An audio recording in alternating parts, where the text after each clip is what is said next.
And we are live, Sister Shanice Show. Absolutely fantastic that you are going to be joining us today. As you can see, I've got my historian giant, Dr. Clyde Winters, in the house. Dr. Clyde, our last stroll was an absolute blast. It really was. What a phenomenal journey that you took us on. And we are honored and privileged to have you back again with us on the platform today. How are you? I'm fine, thank you, and I'm very happy to be here. I'm happy to be talking to the foundational Black Britons. The foundational Blacks of the British Isles. Oh, it's an honor. It really is. I was saying behind the scenes, family, that I have to give so much honor and respect to our brother, Dr. Clyde Winters, because at his beautiful ripe age, he could, put his feet up. He could say, I've done my bit for our community. I've done as much as I can. It's now my time to just put up my feet and enjoy the ride. But no, our brother is still on Liberation Road. He's still on the road to educate, to enlighten. He's still departing and imparting his knowledge and his wisdom, and so enough honor and respect to you for that, Dr. Winters. Absolutely bow to you, because, you could be doing so many other things, but here you are this evening, sharing your knowledge with us. Thank you so much in advance. Thank you very much, but I'm not going to lie. I do my YouTube and I do my Netflix, so it's hard. You wouldn't imagine it's kind of hard to get things done, because sometimes I look at too much TV. I like anime. And so since I like a lot of Japanese anime, I might be looking at that all day. I try to put in a little work, because a lot of people want to hear the truth, and they want to know about themselves. And so I say, why not? I haven't got nothing to lose. Plus, my wife isn't here. See, if my wife was here, I couldn't do this. Oh. Yeah, because all she wanted me to do was just look at her. She was very beautiful and sexy. Oh. Well, but the thing is, this is that so like my grandson, he was telling me the other day, he said, Granddad, and my son too, he said, you wouldn't be doing this if she was alive. I said, I know. I'd have to just stare at her. Oh. You know how you girls are. Get out of here. I don't care.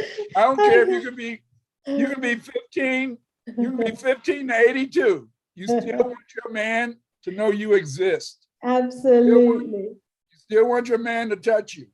Yes, indeed. So then, so like I said, my wife, she didn't mind me doing the research, but she didn't want any of it to take away her time. Mm-hmm. You know what? We're delighted to have you. Obviously, we're saddened that, your wife has transitioned and become an ancestor, but you are giving back, some of the time that you've got to us. And we so appreciate that.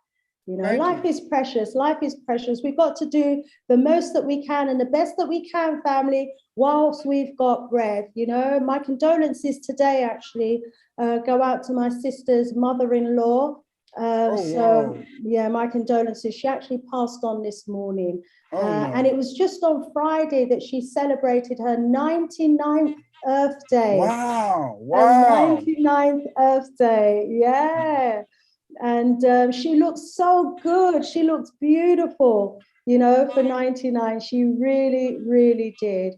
And, this morning she passed on to the ancestors and to be with her husband. And so as she transitions and she journeys to the next spiritual realm, may her journey be peaceful, and may she find eternal peace, and her husband as well, who's been waiting for her for some time now. But such is life. So let's just check that our family's coming through the door, and then and I need to put a notice out as well. Let everyone know that we are live, and give the family the link as well, the all-important link that so many people wait for, because otherwise they have to find us via my channel, which can be, I don't know, for some, it's easier though, isn't it, just to click the link. So I'll be doing that link. But before I do, let me just put a question to our brother, Dr. Winters, because today is African Liberation Day. And whilst he's responding to that question, I'll be just posting the link in the background. Dr. Clyde Winters, happy African Liberation Day. What does it mean to you? What it means to me is that African Liberation Day is very important. It's very important because it's a day that signifies, a transition of people away from colonialism. Granted, it hasn't been a good transition. We know that many of our leaders that have really wanted to make Africa great again, they were murdered. Many of them were tortured, killed. Many of them are misrespected. We know today that there's many people in Kenya, Uganda, and Nigeria that are going back to tribalism so they can stay in political power. All these things are negative, but at the same time, the fact that we do have independent African nations, the fact that we do have, African people really showing what the continent is about. We no longer have to see that myth that all African people only lived in huts or hunter-gatherers. We see the beautiful cities that exist in Gambia, Senegal, Gabon, all over the place. These beautiful cities where we're doing dynamic things. Granted, many African people have not really adjusted to having belief in themselves, but at the same time, I'm very happy that they are. So I celebrate African Liberation Day because it shows that we're trying and that we're coming up and that we're going to, in a sense, make a difference. Ashe, ashe, ashe.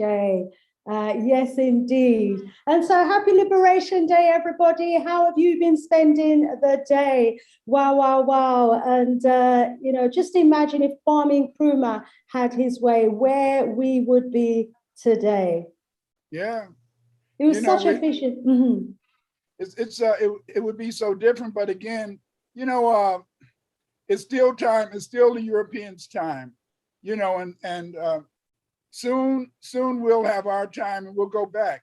No European civilization has lasted longer than 200 years. Right. After 200 years, they go into a period of decline, and usually they go into a period of forgetfulness. Mm-hmm. I don't know what's going to happen now since they got a lot of Black people in their nations, but it should be very interesting. But they go into a period of decline. The thing that I was thinking about today is just how Europeans just love to kill. They love to kill. And it's just unbelievable how many people they can kill. Not just non-white people, but anybody. It's just that whole thing, and just to see it, just to see it at play over here in America all the time. But they love to kill.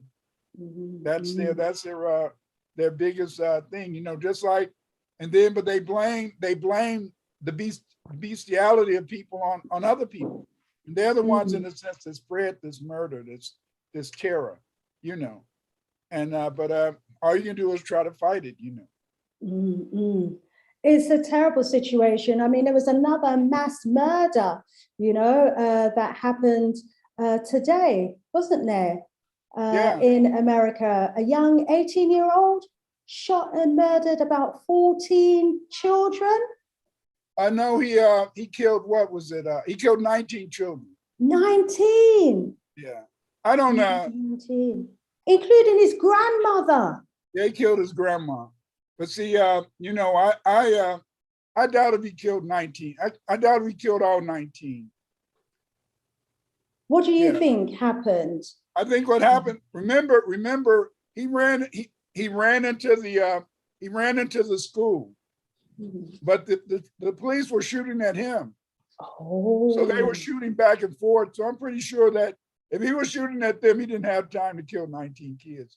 I think that if they do autopsies, they're going to find that some of the kids were killed by police bullets. Police. Wow. But they're not going to do autopsies. I don't believe. Probably not. But see, when I was teaching, over in America, we always have drills, so we're prepared for that. So if someone runs into the school, there's a code. The principal will announce a code.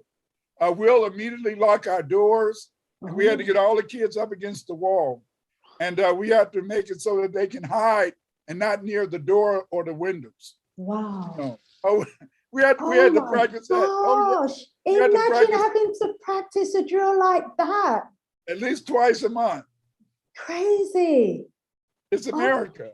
Yeah. Wow. The land of the free, as they say, free to kill. That's right.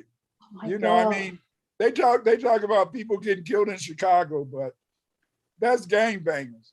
Those gangbangers are shooting each other. But think about this. How can the gangbangers be shooting 40 people every weekend? Get out of here. It's all. But again, like I said, that people got too many guns, and people like to hunt. You know, just like last year when Floyd was murdered. You know, they said that 3 young men went in front of the city halls in 2 different cities in California and hung themselves on trees and committed suicide. We don't believe that. Not at all. No, somebody just did it. But again, like I said, is that, it's cover-ups and media spins, isn't it? It is. Yeah. But the thing is this, is that it's just that, you're just lucky you pray. That's why we had, see, you guys in the rest of the world, you can give up God, and I'm not a Muslim, I'm not a Christian. We gotta pray. We gotta pray, because we don't know what's gonna happen when we come outside our homes. Wow. Well, you're hearing it, family. Life in America. Yeah. It's not as is what's portrayed on the Tell Live Vision. This is okay. It real. If you're an immigrant, it's okay, because see, many immigrants, they mainly, a lot of times if you move, they'll let you stay in a white neighborhood. So many immigrants are in white neighborhoods and stuff. Like, like some of the Nigerians, all that, Caribbeans, they don't usually put them in the Black community, because see, they want to use them as a buffer. See? Explain, because, when we have isolated pockets of Black people in white communities, they tend to face a huge amount of racism. There was a little boy, even this week, or was it last week, who lost a finger. A little young child lost a finger trying to escape from racists who were bullying him. I can believe that, but see, over here they make immigrants, maybe Asians, Africans, Caribbeans. Sometimes they'll make them honorary whites. So that they can maybe use them to be against foundational Black people. So, but if you get caught up in all that stuff, you'll be very sad. You'll be very upset. But yes, so what they do is that a lot of times they'll let certain people come, and then they go to school, and they go to school among white people so much they might meet some racism, but they start to become just as anti-foundational Black American as the whites. Wow. So just like they brainwash them pretty good from the sounds of it. Well, not only that, but see, they don't see it as really negative. See, we fight. And because we've been conditioned to fight from little kids, then we make a difference. But see, when you come over here, you feel if you just go along, you're gonna be able to be successful, and they are. Yeah. A lot of them get to go to school, except for some of the men and stuff. Now some of the immigrant men are having difficulty. And like many of the Asians that were in New York City, that was being attacked by Black people, they were basically being attacked by immigrants. So we believe that there's a lot of homeless people here. We believe they were paying some of those homeless immigrants to go ahead and do that stuff so it could be on TV. How can they always have every time an Asian get pushed, they got a camera? Yeah. And then for a while they were all wearing red, so we could tell that it was some sort of see, the police make up stuff. Yeah. Yeah. Oh, they do. Yeah. And see, but see, it's just like you. They'll treat you different in London than they'll treat somebody from Cameroon, and especially if they're a student, because they see you as a threat. You know, because the fact is that you are a foundational Black Briton. See, you're a threat to them. And see, the whole point is this, but see, they don't see a Kenyan or Ghanaian or a Nigerian. They don't see them as a threat. It's only if they stay and their children are born, then their children become a threat. You see, because the fact is this, is that they feel that they're going to go home. Maybe they won't go home, but many of them do go home. The only problem is when they go home, they have a white mind. So it's very difficult for them. But again, it's, you know, I think you were telling me about this guy who told you what they did in Iraq. It hasn't stopped. They still want to make you, they still have to colonize your mind. And that's what we're going to talk about today. We're going to talk about why they have always tried to control knowledge. You see, they have to control knowledge because they tell you who you are. I was listening to Dr. Malife Asante, and he's talking about how when he visited many African universities, he said there are more white there than over here. He said, you know, he said the faculty. He said the faculty is very, you know, and he said what people don't understand is that just because you can have a Black faculty at an institution, that Black faculty can be just as white supremacists as white people, because they're still fighting to uphold the status quo and the academy.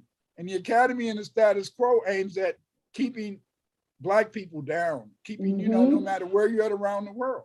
So that therefore, he said that when you go into those universities, I mean, hey, the faculty, they don't care about their own African students. All they care about is maintaining that elitism that they learned at university, maybe in America or Britain, you know, maybe even Russia. Sad reality. So, Dr. Winters, we are going to pop over to the audience and just see who we've got in the house, and then we're going to come right back to you. So, I just want to welcome everybody in the house. Let's go in and see. Wait a minute. Yeah. Wait a minute. Yeah. Today is African Liberation Day. I want everybody in the chat, put in there, wow, W-O-W, wow. Fire. Wow. Put that in the chat. Put it in the chat. And put a wow in the chat. Right. And Sister Shanice is going to start calling your names. Put it in the chat. Put a wow in the chat, family. Let's wow up. Let's big up all of our freedom fighters, those who sacrificed their life for us, those who decided that they would rather die fighting than live a life as an enslaved African, those who decided, despite the risk, they would die fighting so that we, their future, could have the liberty and the freedom that we've got today. Give them a wow. Give them a big up. Yeah, African Liberation Day. Welcome, Sister Afri-Jamo. Good to see you in the house. Sister Verna, glad to see you in the house. She says, greetings, sis and Clyde. I'm looking forward to today's show. Thank you so much. Anthony Loves, reminding everyone to please click the like button on your way in. Yes, please do. Rise up, El Proudness. Welcome, welcome. Let's welcome Deborah in the house. Oh, thank you, El Proudness, for your condolences. Rise up, Kimani in the house, B-Man in the house, Jagged, Brother Joe, good to have you in the house. Been a little while. Always good to see you. He says, greetings, Sis Shanice and Brother Winters. Unfortunately, Brother Winters is correct. The reason why Wazungus do not see Africans as a threat is because most Africans are too cowardly to fight back, Brother Jeff.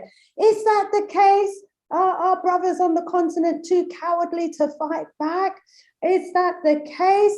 Well, what we do know is that our revolutionary freedom fighters of the late 50s were so brave and so courageous. hence why we have the freedoms that we have today. But, you know, they recognize that, you know, our total liberation and our total freedom would only come if we were to unite together as one people. And they wanted to see a united Africa as well, because they recognized that, you know, a united Africa would be powerful.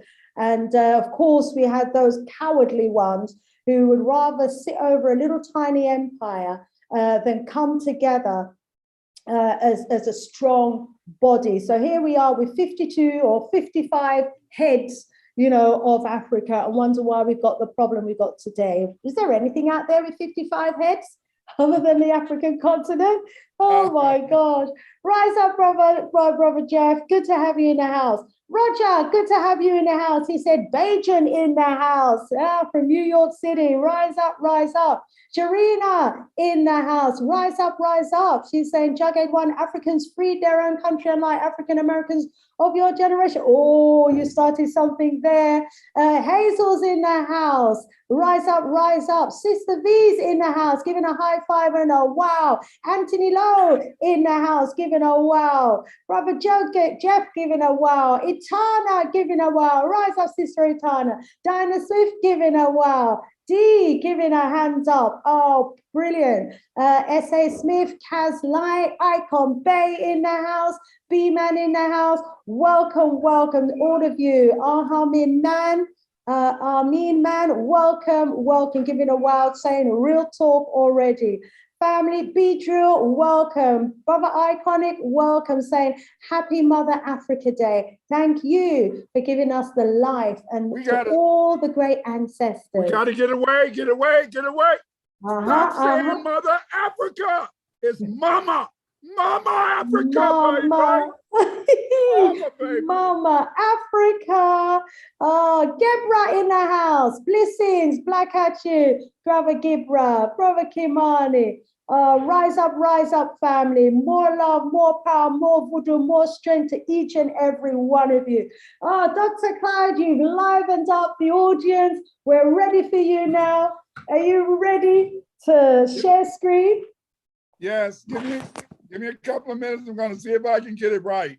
Okay, you will do. You got it right last time. Everybody in the audience, as our brother gets ready to deliver a presentation to you today, let me just remind you of some of his credentials and the great man who we have in the house, Dr. Clyde Winters. Wow, wow, wow. An educator, an educational psychologist, anthropologist, a linguist.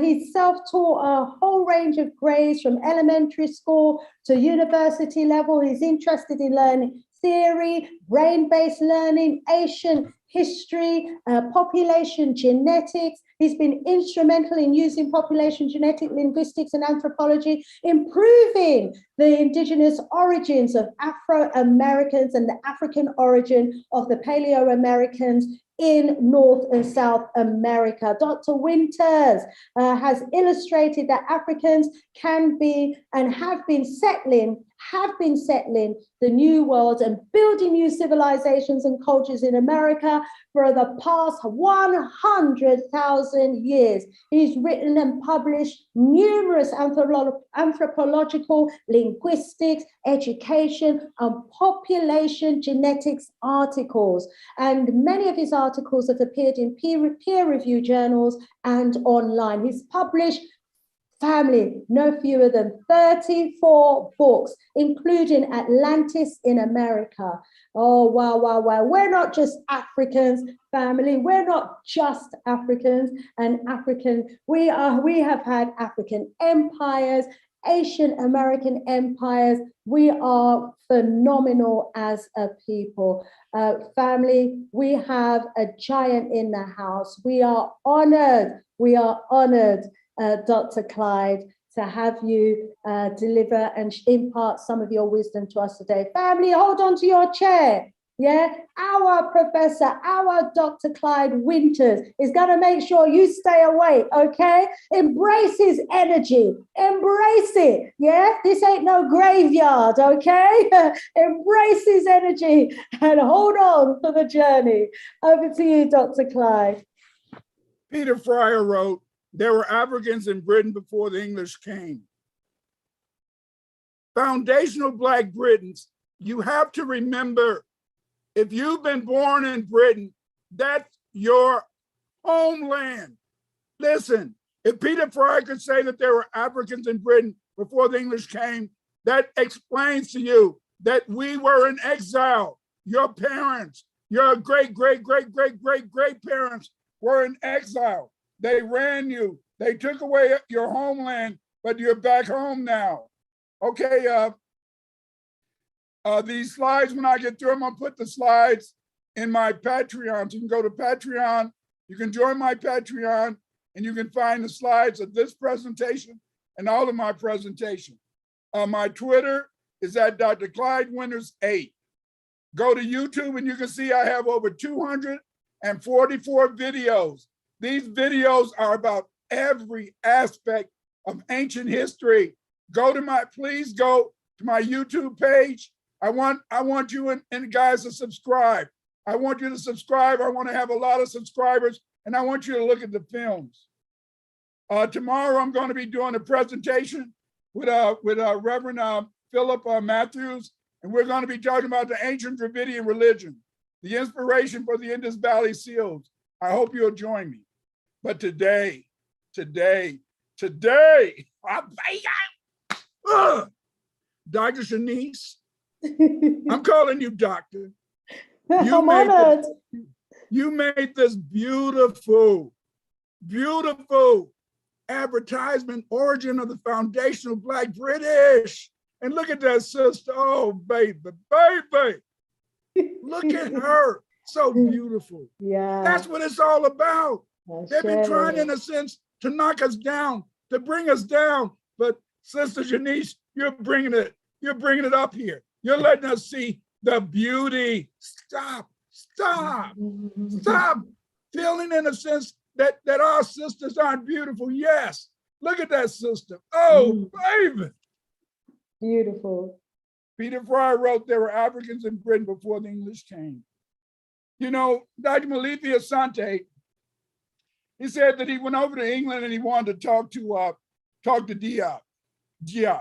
And he asked Diop, you know, what can we do? He said, what can we do to make Africa, make more people know about Africa? And that's how Diop said, hey, Brother Malithi, Africa needs no defense, only advance.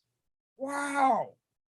Africa needs no defense, only advance. In other words, in the sense, Africa has a great history. It just needs people to tell you about it. You see, foundational Black Britons, you guys have a great history. Listen, no matter what those Europeans tell you, excuse me, if you were born in Britain, you're Aboriginal because your ancestors made Britain. Yes. The British man took your great-grandparents and great-grandparents and exiled them to the Caribbean, exiled them to West Africa, exiled them to the United States, exiled them to Norway, but now, the exiles are coming home. You're coming home. You're there, and you're gonna learn and let the light the world and set it on fire, baby. Because you are the foundation of Britain. You, yes, you. You are the future. Look at them. They're a sick people. They have no ideas. They're destroying their economy. They're destroying their land. But it's the foundational Black Britons, the Blacks of the British Isles, that are going to save England. But you're not going to save the UK for the white man. You're going to save the UK for your people. And your people are going to rule because, see, remember, the control of knowledge is a priority of white supremacy. Remember this, white supremacy has no power except they control the knowledge. They control what you know about the world. And in fact, in a sense, They dominate the university and the social science curriculum. You see, Professor Malifi Asante said he visited African universities all over Africa from north to south, central, east to west. And he found that those professors, so sadly, like the professors in the historical Black colleges in the United States, they have no sense of history. They have no confidence. And what happens is that these professors, these sad African professors, are the keepers of white supremacy. They're the keepers of white supremacy. We can't just call ourselves African, because when you call yourself African, you get into tribalism things. But when you say you're B1, Black first, you're going back to Nkrumah, you're going back to the master. Nkrumah, when Ghana became free, what did he say? He said, W.B. Du Bois, come over here and be with me. He said, yo, all you Black people who want to be free, come be with me. Black first, be one. Be one. That's what the European is afraid of. That's what the British are afraid of. That's what the white man is afraid of. He's not afraid of you calling yourself Africa. He's not afraid of you calling yourself African. He's not afraid of you saying, we're going back to Africa. We're going back to Mother Africa, but that's Mama Africa to me. But they don't mind you calling yourself an African, because as long as you call yourself an African, they can keep control of your lands. Your lands. Foundational Black Britons, the British Isles are yours, they're yours. What did Sister Janice say last week? If you build a house and somebody comes and take away your house, that doesn't mean that that's not your house. You created, you made Britain, the architecture throughout the British Isles, the government, everything, you guys made it. And that's what we're going to talk about today. We're going to talk about how to defeat white supremacy. And to defeat white supremacy, we must dominate the production of knowledge. We must dominate the production of knowledge. We must be Black first. And the only way to do that is that you guys, you, and you over there in the British Isles, you're gonna have to stop it. You're gonna have to regain and take back what's yours. Your people were in exile for 200 years, but you're back. What do you learn about foundational Black British history?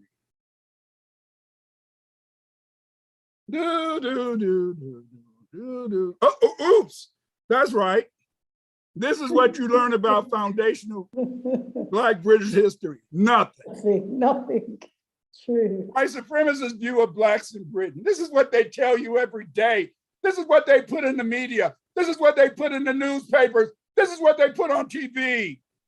They tell you Britain is essentially a white place where Blacks only just arrived.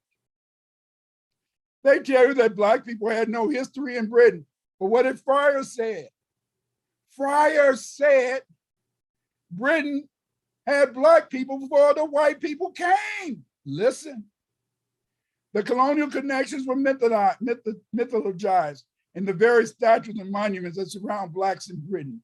They bring up all these colonialists, these old slave traders, and they make them your heroes to make you feel as though you don't belong.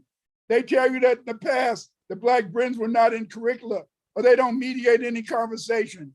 Finally, the status quo made it clear Black Britons came from nowhere and entered Britain for no good reason. No good reason. You did. Your parents came to Britain. Your parents in their own mind, their mind told them, I'm going to Britain because I'm going to make a better economic future for you, baby. I'm going to Britain because I'm going to get a better job. But they didn't know. They didn't know. They didn't know that their ancestors who had been exiled to North America exiled to the Caribbean, exiled to Africa, West Africa. They didn't know that their exiled ancestors was pushing them to go back, pushing them to have you, pushing you to be born in Britain, pushing you to become part of the soil so that you could regain and perpetuate the heritage of your ancestors. The ancestors don't play, baby. They don't play. You've lost so much of your Africanness. The reason you lost so much of your Africanness is that you believe, in a sense, that Jesus Christ will save you. You believe, in a sense, that if you pray 5 times a day, that will save you. But your ancestors telling you, regain the land for me. Your ancestors are telling you that you're the foundation, you're the breath, you're everything. They love you. They love you, but they just want you to acknowledge who you are. Stop it, stop it, stop it. Stop being afraid. Contemporary Blacks in Britain are foundational Black Britons. We argue that Blacks were the foundational people of the British Isles. Yes, yes, yes. You saw what Fryer said. It acknowledges that the original history of Britain begins with Blacks entering Britain. This is late, but entering Britain as early as 20,000 BC. 20,000. You've been there for 20,000 years. They just exiled you guys for what, 200-300 years? And yet they've done genetic tests. I heard they've done genetic tests in Britain. These genetic tests have went to villages and they've given all the white people in the village a genetic test to find out who their ancestors were. They were white skinned, but the genetics showed that their ancestors were Black. You are coming back from exile. Your parents were brought back to Britain by the ancestors. Don't you forget it. Don't you ever, if you've been born in Britain, don't you ever let them tell you you don't belong. Don't let them ever tell you, in a sense, that you're not welcome. They're the settlers. They're the settlers. They're living in what Sister Shanice said, they're living in your house. You see? When you know that the Black Britons have been the original settlers, they're Aboriginal people of the British Isles, it explains that the Venetians were Blacks who settled Spain, Britain, and West Africa. Academic texts on Black British history. James Wildman, he's written a book called Black and White, the Negro and English Society, 1555 to 1945. Valerian Shalon, he's written Black People in Britain, 1555 to 1833. But those books are mainly acting like the only Black people in Britain were slaves. And that's a lie. But in my book, Blacks in Europe, I talk about your history. I talk about the expansion of Black people across Europe and how in Britain, you guys were the royalty. You guys led it. Remember, they were a bunch of nomads that lived in caves. They didn't know nothing about having government. They didn't know about having just and right rule. They had to learn it from your ancestors, the foundational Black Britons. Million histories of Blacks in Britain, reported by Bob Waters. From 1981 to 1984, Black Voice was the newspaper of the Black Unity and Freedom Party. They ran a 9-part history of Blacks in Britain from 1500 to the 1880s. In Race Today between 1980 and 1982, Dark as Howell presented a 3-part history of Black struggles against the police since the 1960s. Sivanandan published his much cited From Resistance to Rebellion, charting Black struggles in Britain from 1940 to the present day in 1981. Black's Britannica was a short documentary by the American filmmaker David Koff, assisted by the Institute of Race Relations. Colin Prescott to tell Black struggles against the state in the 1960s and 70s. It was produced a couple of years before the uprising in 1978, but received in the widest circulation post 1981. You are not a cowardly people. You're not a cowardly people. They tell you to look towards the United States and look at those foundational Black Americans. But this shows you, you've been fighting for your own damn freedom, your own damn justice. You're foundational Black Britons. You're not cowards. Yes, you have your coconuts, you have your sellouts, but you're a mighty people, and your ancestors are demanding that you take back what's yours. Peter Fryer in Staying Power, The History of Black People in Britain is a book written by Peter Fryer that is considered a definitive history of the Black presence in Britain, beginning with the Roman conquest. First published by Pluto Press in 1984. Staying Power was reissued in 2010. Again, it's too much on slavery. Fryer included both people of African and South Asian descent in his definition of Black Britain. Black Britain, Black Britain. I love my East Indian brothers. I love my Tamil, and my Dravidians. You see, and I believe some of them there was there. But when we talk about Black foundational Britons, we had to talk about those people who came from the Caribbean. We had to talk about those people who came from West Africa. The reason that you have to talk about those people as the foundational Black British is because it was your ancestors that were exiled. Listen to me. Exiled.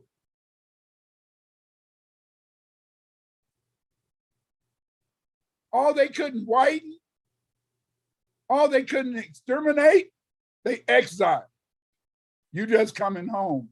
Staying Power of the History of Black People in Britain was written in response to the foundational Black Britons, Black Power movement and riots of the 1980s. Staying Power is a good source of foundational Black Britons narrating acts of anti-racist resistance. But it situates, and this is the problem with Staying Power, it situates foundational Black Britain history within the context of slavery and abolition. That's not your history. That's not your history. That's why I told you. The European wants to dominate knowledge. He wants to tell you what you should know and what you shouldn't know, because he knows that by dominating knowledge, he can keep you ignorant of your great past. You are a mighty people. You are a mighty people. Just because they won't let you in their universities, just because they won't let you have your own schools, doesn't mean that you can't do the research yourself and illustrate your own history. I've been writing a lot on Black history. If you want to find out more about foundational Black Britons, you want to get my book, Blacks in Europe. In Blacks in Europe, I talk about, in a sense, the expansion of Europeans, but I also talk about, I have special chapters in there on the foundational Black British. Get the book, know who you are. And yes, and manufactured genetic origins. I show you that white people are teaching you a fake history. They're teaching you a fake history of Europe. They tried to white you out. They white out your ancestors. They white out the foundational Black Britons because you're the Aboriginal people of the country. Mm-hmm. I didn't say indigenous, did I? Anybody can be indigenous. You're the Aboriginal. You made it there first. And of course, my book, The World History of the Black Race, it'll tell you about Black people on every continent. You've been taught a fake history of Europe, that they teach you that you don't belong in the UK, a lie. This has always been a land inhabited by the whites. That's what they tell you. They tell you we're inferior to whites until they kidnap your ancestors from Mama Africa. Mama Africa. They tell you they didn't know Black people existed. They tell you that the only time they learned about you was through the Atlantic slave trade. That's a lie. This is a lie. You are the Aboriginal people of the UK. Whites came into Europe after 1500 BC. It's your ancestors that they try to steal. It's your ancestors that give the UK its long history. Think about it. Think about it. There's no other place except the British Isles in Europe that has such a long and distinguished history. That's because foundational Black Britons created and made that history. Your ancestors built the towns. Your ancestors invented the public works. Your ancestors, they created the architecture of the UK. Then after World War II, when white people tried to exterminate themselves, they went to Britain, to the Caribbean. They went to West Africa, and they brought many of your parents to kind of rebuild Britain. And then what did they do? After your parents came and tried and rebuild Britain after the war, they tried to say they didn't believe or they shouldn't be accepted in Britain. That's the way white folks are. They're just so afraid. But they need you because it's your intelligence, it's your creativity that make Britain what it is. In this book, on the side, the manufactured genetic origins, the fake Eurasian Black migration, if you read this book, it will show you how the whole history of whites in Europe is a fake. It explains why the white supremacists don't want you to have your own schools. It explains why the white supremacists don't want you to teach your children. They don't want you to have your own schools. They don't want you to teach your children because they fear you will learn the truth. And again, as I said about Blacks in Europe, this book will explain your Aboriginal origins. David Hume. Everybody's heard of David Hume. David Hume is supposed to be the greatest British philosopher. If he would have been in America, they would have identified him as a Black man. In fact, they would have called him a nigger. See, it breaks your heart to understand there's many Black people then and Black people today. They can look at another Black person and they can't identify with that Black person because of nationalism. See, David Hume was dark. He was a nigger. He was of African ancestry, but he thought he was British because he belonged to the nation. And he hated Africans too, because he wasn't B1. David Hume and the rest of those sellouts, those Black sellouts that used to live in Britain, that helped exile your parents and your great-great-grandparents. You see, they didn't want to be B1. I'm telling you, if you want to really be successful, you have to be B1. B1.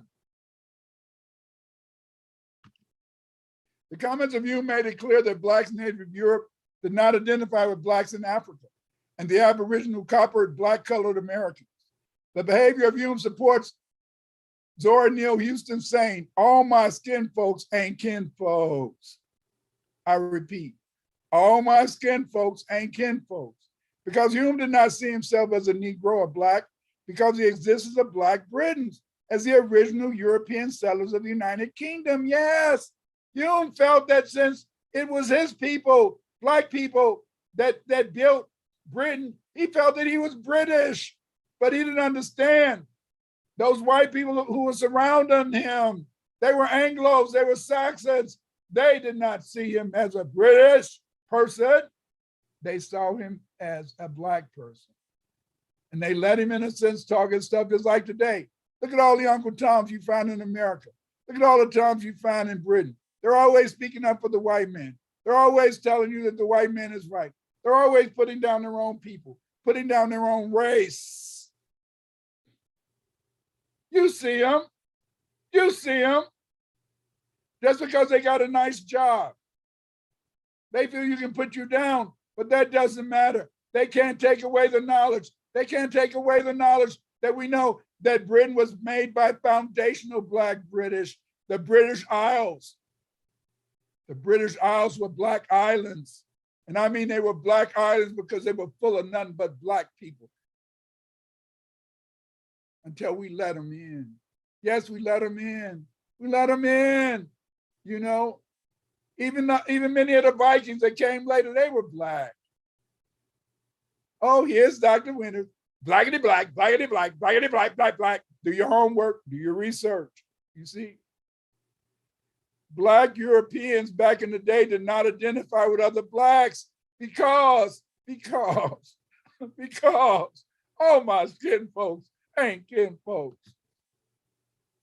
British Blacks did not identify as Negroes or Africans. It's important to understand, what do they teach you? At least they'll admit in the schools that Blacks were in Britain 22,000 years ago. See? The old Britons, these Blacks, they saw themselves as Britons, not as Africans, Negroes, or Blacks. But you got to remember, much of the world of Europe at the beginning of the Atlantic slave trade were Black, yes. In 1492, most of the royalty across Europe were Black. Blackity black. Britain's Blacks were nationalistic.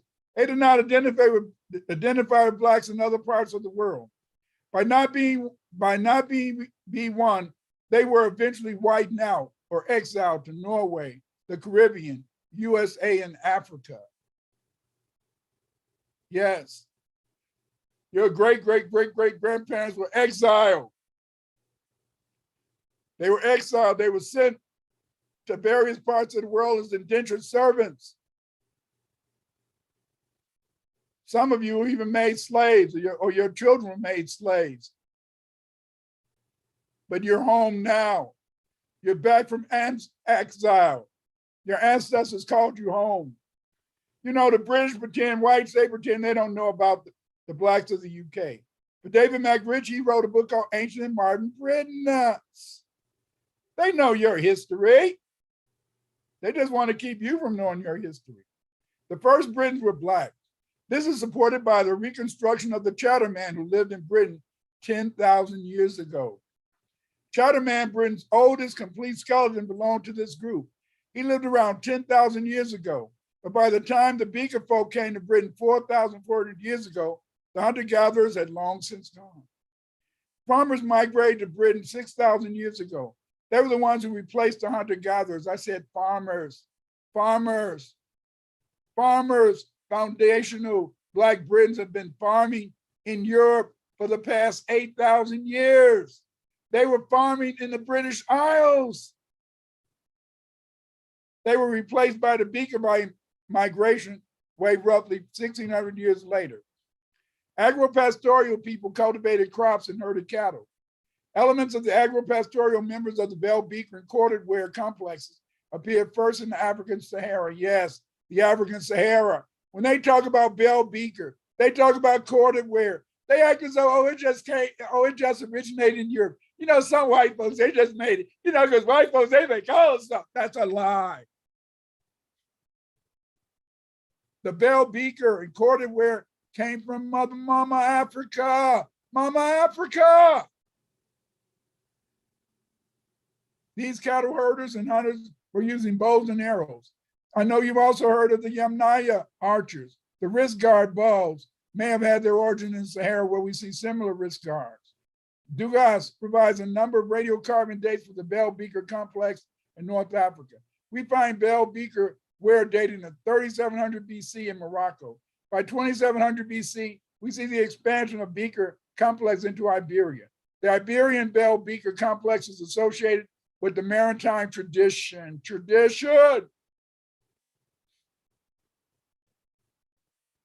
Here we go. Here we can see Miles. Look at that picture. There we see Miles Davis. Miles Davis is one of the most famous jazz musicians, foundational Black American jazz musician. You see? And then on the other side, you can see my boy, the Chatter Man. Look like he's getting the beat, baby. Getting the beat, baby.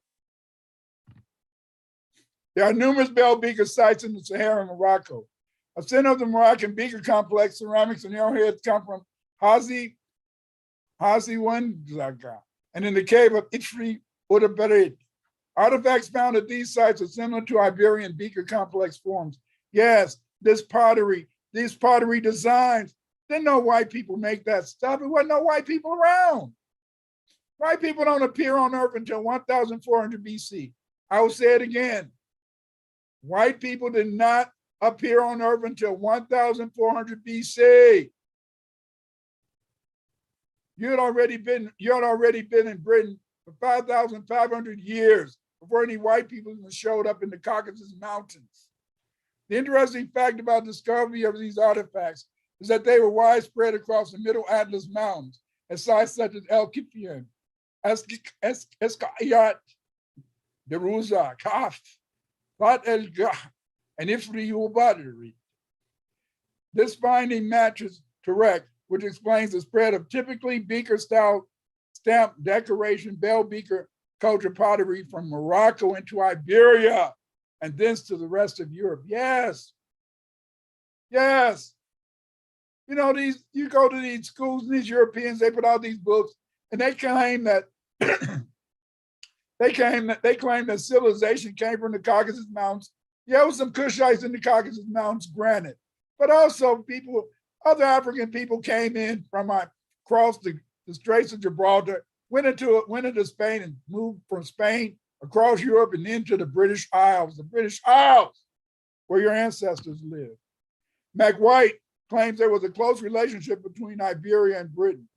These researchers admit that Portugal and Brittany were settled by megalithic Africans who founded respectively the Mujim and the Tevyek sepulchres. Oladi et al. Discuss the spread of bell beaker culture across Europe 27,000 years ago. These researchers found limited genetic affinity between individuals from Iberian and Central European. Oladi concludes that migration probably played an insignificant mechanism in the spread of R1 within the two areas. The Neolithic British farmers were genetically similar to Neolithic Iberian farmers, dating between 3900 and 1200 BC. The British farmers were replaced by farmers of the Beaker culture. Yes, they were replaced by farmers of the Beaker culture, but these were Black people too. Your history is in front of your face. Your history is in front of your face. That's why they rarely show you statues from really ancient times, because when you find these statues from ancient times, you see that the statues are not of white people. They're not of Arab people. They are people who look like you. Look like you. Tevyek is an island situated to the west of the isthmus of the peninsula of Quiberon, near Saint-Pierre-Pignon in Brittany, France. The island is an important archaeological site due to its occupation during the Mesolithic period. Here you find some skeletons of Black people. But look. There's a man and his woman. Don't you get it? Don't you get it? As foundational Black Britons, your power will come from you as a man finding a Black woman, your woman.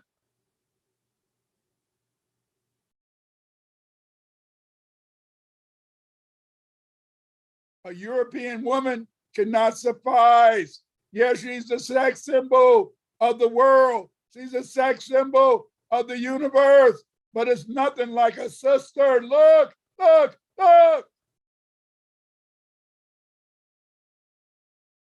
Keep your woman close. The bell beaker appeared in Iberia around 2700 BCE. It is interesting to note that while most people in the Iberian Beaker complex carried the G2 and I2A2 haplogroups, Iberians during this period also carried RB88. RB88. What is RB88? RB88 is R1. You know where that came from? You know where most of the people have it at? In Africa, baby. In Africa. But then the white man, in a sense, when he started seeing that all the skeletons, all of the ancient Europeans, all these skeletons carried RB88, he tried to flip the switch. He tried to change it around. He's always trying to change history to put himself in history. But that was your people, baby. Your ancestors brought your parents back to Britain. They brought your parents back to Britain so you can tell the story of their history. They want you. They want you Black foundationals, you foundational Black Britons. They want you guys to re-establish the fact that it was them, your Black ancestors, who made the British Isles. They're tired, that they've been rested in the grave. Now they're excited because they know you, and you. You're going to rise up and you're going to teach your people the truth and teach the world the truth about the greatness of foundational Black Britons. Neolithic et al. Discussed the spread of Bell Beaker culture across Europe 2.7 thousand years ago. These researchers found limited genetic affinity between individuals from Iberian and Central Europeans. Neolithic concludes that migration probably placed an insignificant mechanism in the spread of R1. The Bell Beaker culture originated in Africa, not in Europe. The people of the Bell Beaker culture, they were not Indo-Europeans. They were Black people. Didn't know Indo-Europeans have that. Indo-Europeans were nomads. They were like the American Indians. They had they carried a teepee or something so they could live in the teepee. You, on the other hand, you were building houses of wood and stone. You were building houses first of 1 and 2 stories high.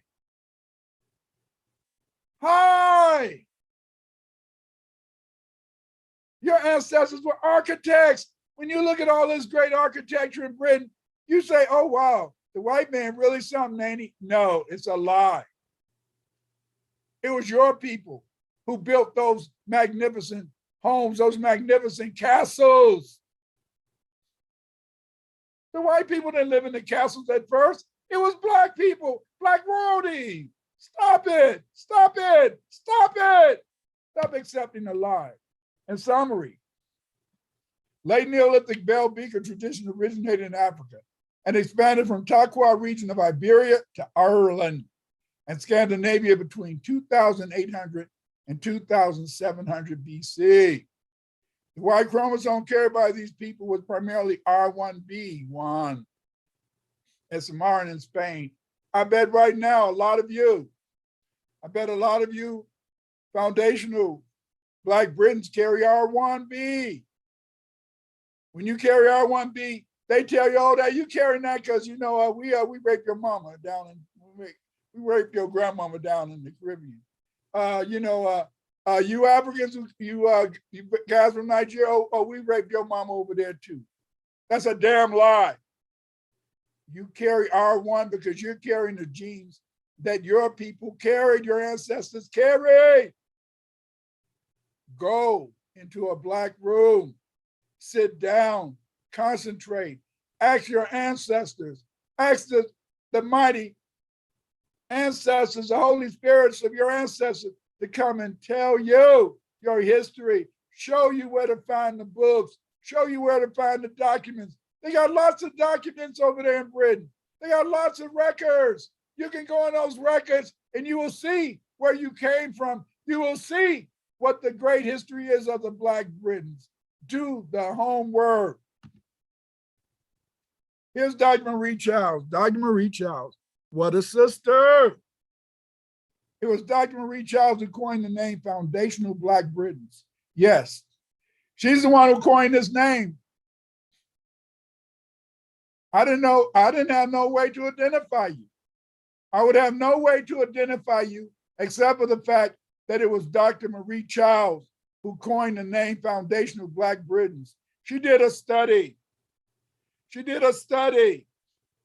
in her study, she found that when Black children in the British Isles were taught their history, were taught some of the great things that they'd done in history, they did better in school. She found, in a sense, that if it was more Black teachers that could maybe inspire the children to want to learn more about their history and feel more welcome and secure. But they don't want you to feel welcome in Britain, you mighty, mighty people. They don't want you to feel welcome, because you're foundational Black Britons. And if you really do the research, if you really learn your history, it is scary for them, because how can they control you? They control you. They control us by making us not know our history, by making us be afraid to express who we were. Here's this. Dr. Marie Child, she publishes a magazine, a book, you know. It's called MFIT, Missing Faces in Teaching.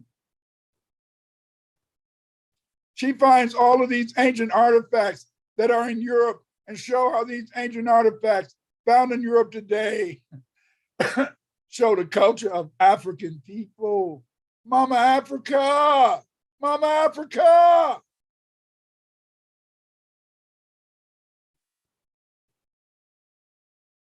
When Africans came to the British Isles, they didn't leave their culture back in Africa, they brought it with them. And that's why your ancestors need you. Your ancestors need the Black, the foundational Black Britons to repopulate that history, to re-teach that history, to let people know the truth. There are many names of foundational Black Britons. Some in the history books are called Scythians. The Scythian was just another name for Cushites.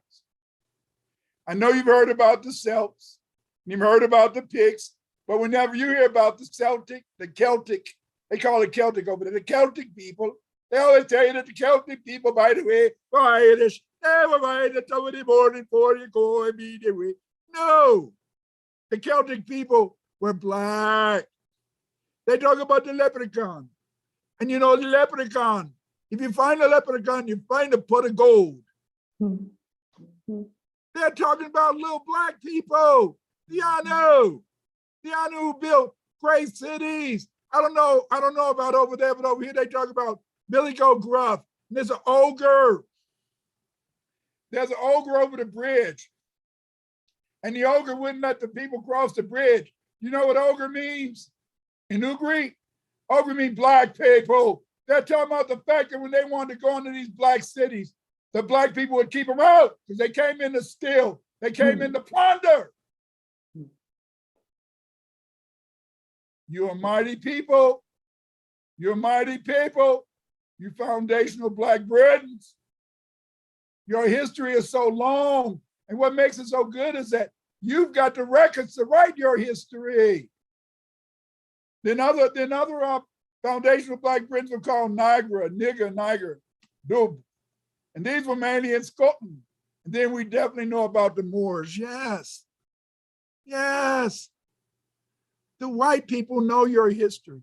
They know who you are. They know where you came from, but they don't want you to know. That's why they don't want you to get out of school. They don't want you to go into the social sciences. They want you to go into humanity. Yeah. Niggas can dance. Niggas can sing. Yes, right. Niggas can play those instruments, but niggas also can be architects, engineers, psychologists, historians, sociologists, but they don't want you to do that.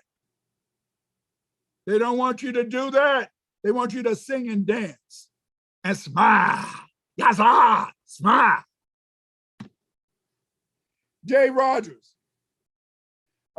Jay Rogers, he's one of the greatest. To me, after W.E.B. Du Bois, Jay Rogers is the greatest historian. He wrote about Black people all over the world. I tried to model myself. That's why I wrote 37 books. I wrote these books to talk about our history everywhere. See, Jay Rogers, he traveled. He went everywhere. He was a news reporter. And his book, Sex and Race, and other books, they are so magnificent. Although Joel Augustus Rogers, he came from Jamaica. He came up to Chicago, and he wanted to go to the Art Institute. He wanted to be an artist.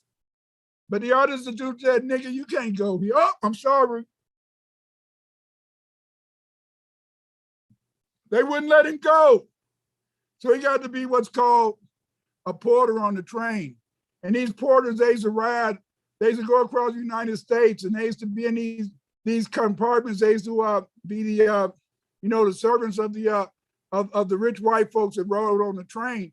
But these Pullman porters, they were called, they spread knowledge around the country. They would take the Black newspapers from the North and take them down to the South. They were, in a sense, people that was forming a service. They were telling their people, they were spreading knowledge. And that's what the white man hates. The white man hates it when you begin to produce your own knowledge.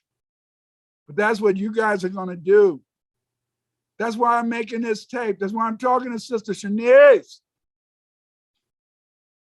I want you guys to produce knowledge and let the world know about your history. Your ancestors calling you.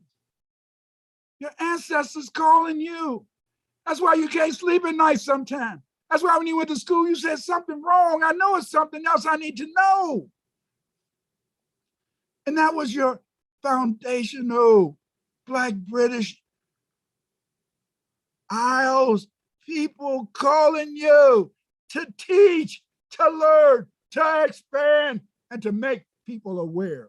Although Joel Augustus Rogers was largely self-trained, some of the most distinguished scholars of the 20th century have acknowledged our debt to him. Dr. William E.B. Du Bois, perhaps the greatest scholar in American history, wrote, and I quote, "No man living has revealed so many important facts about the Negro race as has Rogers." Yes, Rogers. Get his books. Get his books.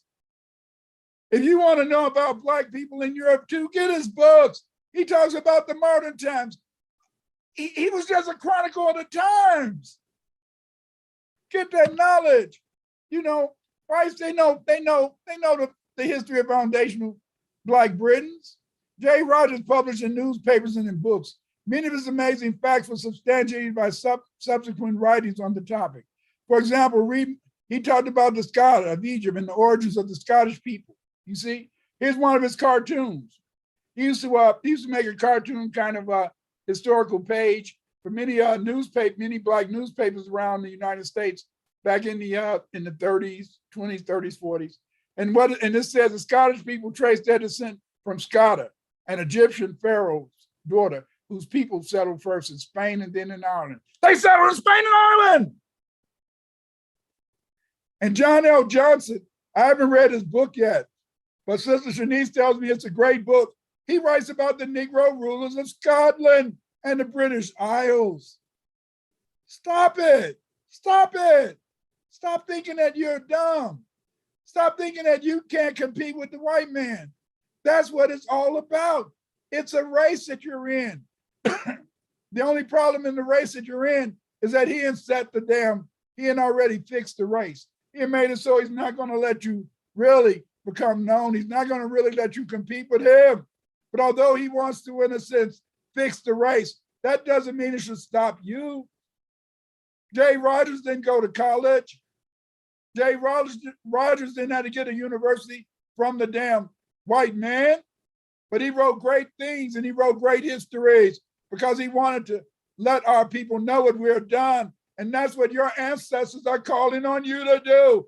You mighty, mighty, mighty foundational Black Britons. They're calling you. From Levantine cities, the Venetians began to emerge in the 16th century before the Christian era and spread their civilization first in Britain and then into Ireland. The Venetian settlers in Britain mined tin. Tin was an important metal of the ancients because it was needed in the making of bronze. Yes, yes, yes. The Black Phoenicians, they came to Britain. They came to the British Isles. Today, many people from the Caribbean and West Africa are moving into Britain. Some people see these migrants to the British Isles as newcomers. Although this is the case, the ancestors of many of these foundational Black Britons were probably Phoenicians. Yes, Phoenicians, because the Phoenicians, they not only colonized Britain, they also colonized West Africa. I bet you didn't know that, did you? All they talk about, the Venetians, they were in Carthage. The Venetians, they were in Spain. But they don't ever tell you that it was Venetians also in West Africa. They don't tell you this because they don't want you to know your history. They don't want you to know your role in the creation of the British Isles. The Venetians were one of the earliest foundational Black Briton population to settle Britain. There's considerable evidence that the Venetians knew about the tin deposits in the British Isles. Researchers believe that Phoenicians mined the tin in the Cornish tin mines. The British tin allowed the Venetians to make tons of money selling their tin. Money, money, money, money, money. Stop it, Clyde. Calm down. Money, baby. The Venetians are the most famous merchants and navigators of the ancient world. Phoenicians established many trading colonies throughout the Mediterranean, Spain, and Britain. Phoenicians early settled West Africa. This is supported by the Greek Roman literature, which mentioned individual rulers that phonetically have affinities to modern ethnic groups now living in West Africa. Yes, yes. They wrote about certain Phoenicians, such as the Yorubas. Is there a tribe that has the name Yorubas? Yes, the Yorubas. And then also they wrote about the Fulaini. Fulaini? Is there an African tribe? Oh yeah, the Fulani. And then they talk about the Aussies. What African tribe? Oh, the Hausas. Yes. Yes. The Yorubas are mentioned in Virgil's Ovid and Fasti. Yorubas, the Yoruba, in these works was recognized as the king of Numidia, in love with Dido, or a Garamantian nymph. The association of Yorubas with Numidia and Carthage would explain the genesis of the Yorubas, Yoruba, in the Mediterranean before they settled in Nigeria. Yes, settled in Nigeria. You didn't know that, did you? You didn't know that. But there's even more that's out there for you to find. Yes, the Yoruba, the Hausa, and the Fulani, they didn't just live in Nigeria, they lived throughout North Africa. But you wouldn't know that because the white man teach you every day that North Africa has always been full of white Arabs. That's a lie. The only time the white Arabs came in was after the rise of Islam.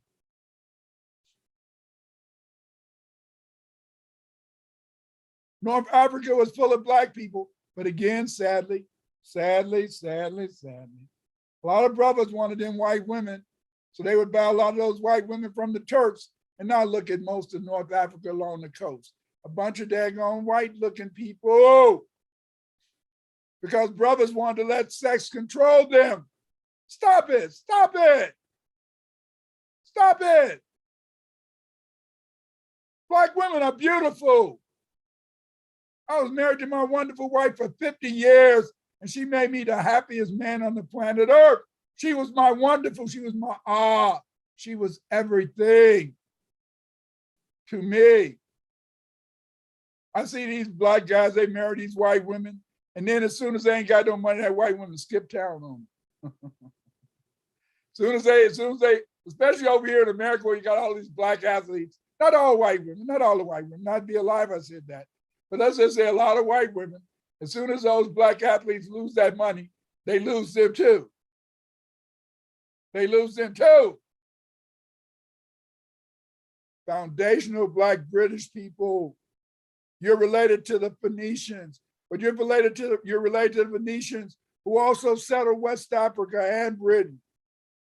Here's one of their ships. Look at them brothers, look at them braids. Look at them get manning those oars. Other ones up at the top. They studied the stars. These Black people studied the stars, and they were able to sail all over the world. Sometimes I think about that. I'm a landlubber. Oh, I'm a landlubber. Hell, I don't even want to be on. I went on a cruise once with my wife. We had a good time, but hell, I didn't like being out on that ocean. So just think about these brothers selling all the way from Carthage, selling all the way from Lebanon up to Britain and to West Africa. This is what your people did. This is what your people did. But they make you think that the only people who ever wanted to know about what was happening in other parts of the world, the only people that in a sense made ships to go to the Americas. They want to make you believe that Black people have done nothing. But they have to do that. They have to control knowledge, because by controlling knowledge, they control you. You and you. See, I've had so many Black people who are supposed to be Afrocentric. Yeah, Afrocentric. Talking to me, why are you saying that the Egyptians had airplanes? Why are you saying the Egyptians had rockets? I said, because they did. But these people, even though they call themselves Afrocentric, even though they say they love the race, they still can't imagine Black people being superior to white people. That's because they've been so conditioned, so conditioned. Many people, I know a lot of you guys in Britain, y'all don't believe in that idea of white supremacy.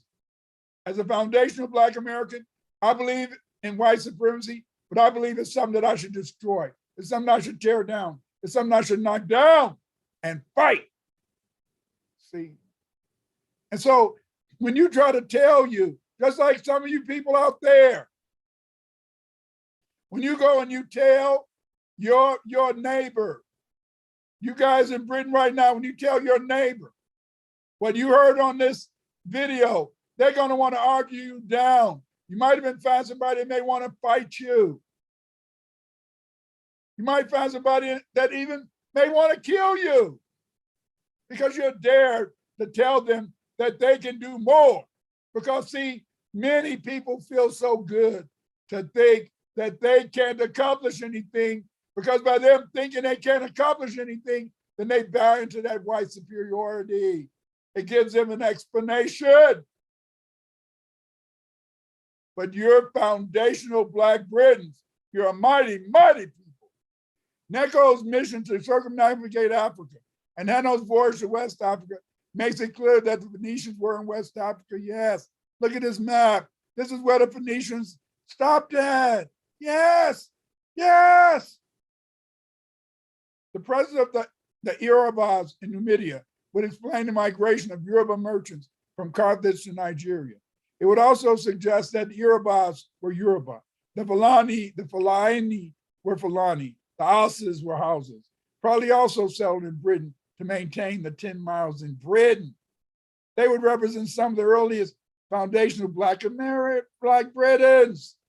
Do you see? Do you see? Do you see why your ancestors in Nigeria and Ghana? Look at that map. Look at where the Venetians stopped at, around Ghana. Gabon, Nigeria. That's why your parents made you come there. That's why your parents moved from West Africa to Britain, because the ancestors were calling them back, calling them back. The ancestors wanted you to come back. You're the children of the soil, so you can tell people the great history of the foundational Black Britons. The fact that tin trade existed is too well attested to need proof.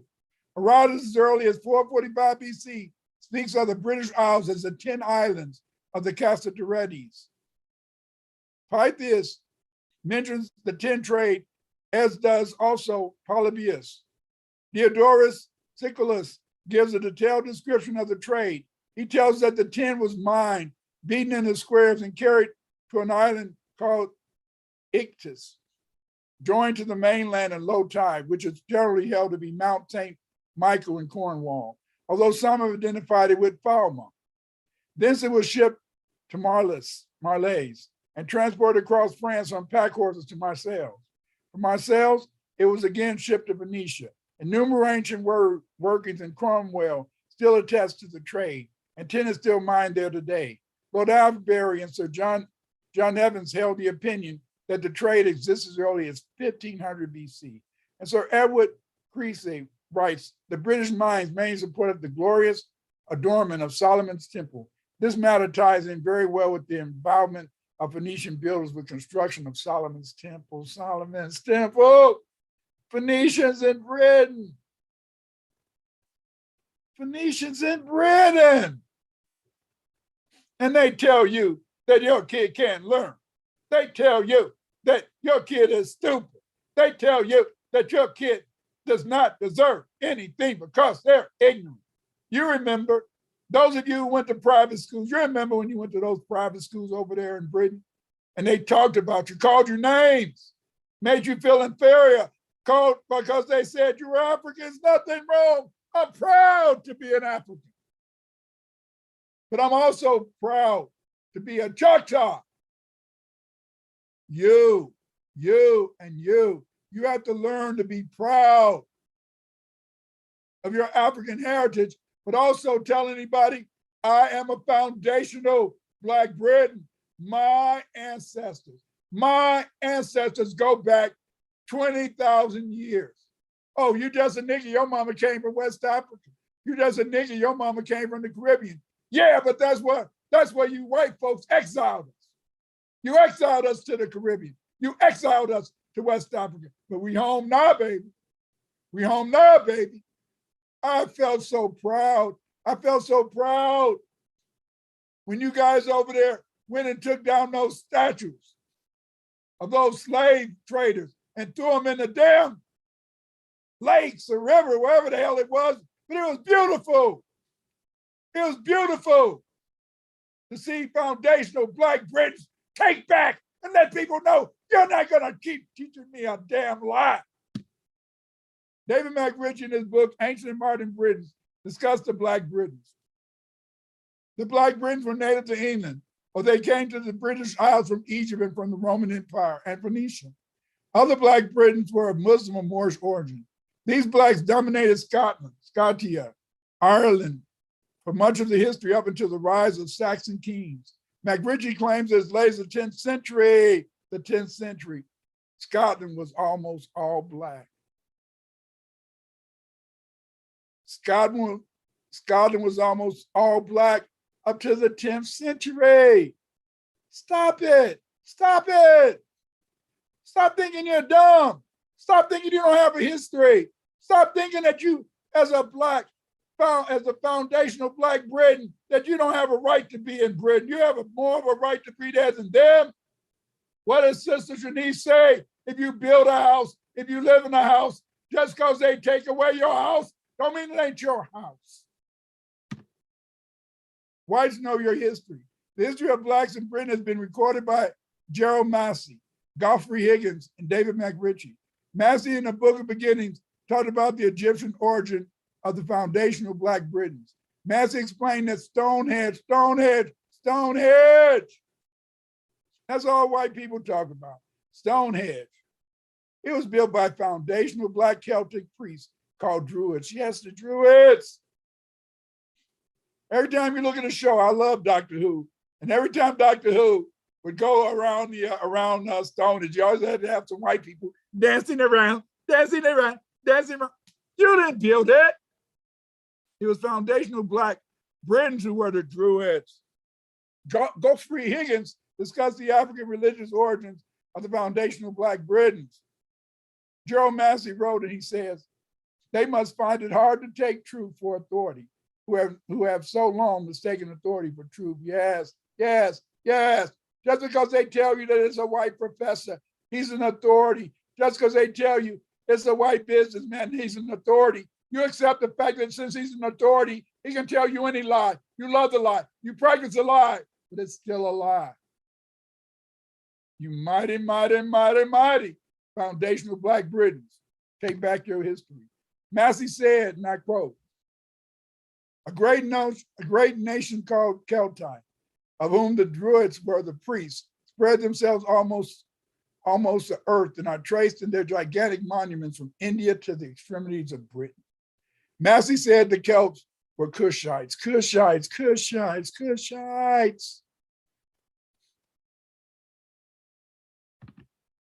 Roman historian Tacitus in 80 AD said that, and this is what Tacitus wrote, the dark complexion and the unusually curly hair of the Silures or Black Celts. Yes.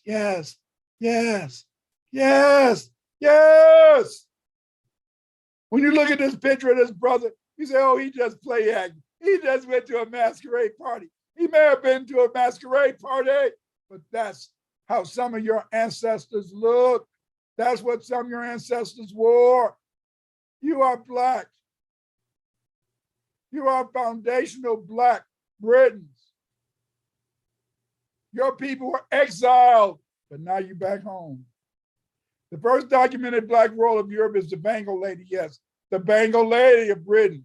Her grave indicates her high status. Look at the Bengal Lady surrounded by all her subjects. You invented royalty. The descendants of the Black Britons usually have the surnames Douglas, Black Swarty, Macduff, Dons, Browns, Black, Morian, Moore, Nigger, Niger, Ruari, Broderick. Other evidence of the Negro origin of Black Britons was thick lips of many Britons, according to MacRitchie, and the Negro Moorish coat of arms for many elite Black families. Check out those coat of arms. Check out those coat of arms. They'll tell you who were their ancestors. Berry's Encyclopedia of Heraldica know that Moor's head is the heraldic term for the head of a Black or Negro man. Due to mixing with the invading white Europeans, the Black Europeans, like the Gypsies, Scots, and Irish, lost their dark complexions.